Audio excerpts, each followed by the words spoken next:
હું તો ખાલી કર્મમાં માનું છું. કાના તારી દ્વારિકા દિલમાં વસી ગઈ, હું તો મારા વાલીડા તમારી બની ગઈ. એ મન મક્કમ કરીને મારી વાત સાંભળજે.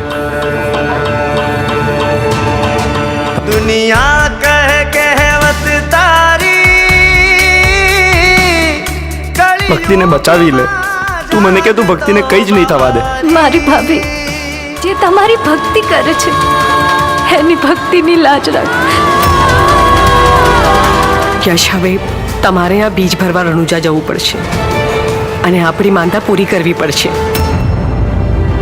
ભક્તિ તું પ્લીઝ બંધ કર. શું દર વખતે રામાપીર કરે છે? તારા રામાપીર તારી સાથે હોત તો તારી આ હાલત હોત. એક વાત પૂછું, બટ તમે અચાનક આવ્યા ક્યાંથી? કેમ? તે ભગવાનને યાદ કર્યા હતા ને? તો રામાધણી એના ભક્તોની મદદ કરવા માટે કોઈ પણ સ્વરૂપે પહોંચી જ જાય છે. વેલાયા વજો મારા રણુજાનારા.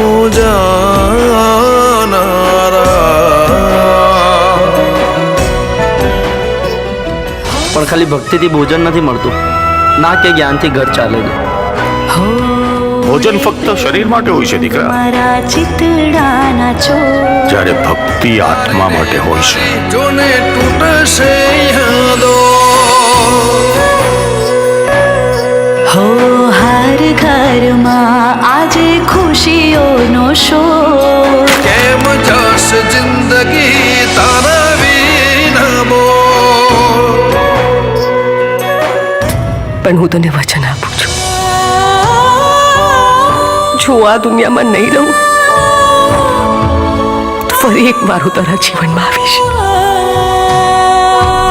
તારી દીકરી બનીને.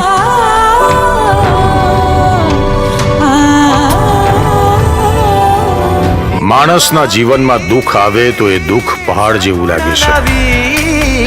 તો એ સમયે માણસને ભક્તિ જ્ઞાન રૂપી તત્વ સમજાઈ જાય અને દુઃખ પ્રેરણા બની જાય છે.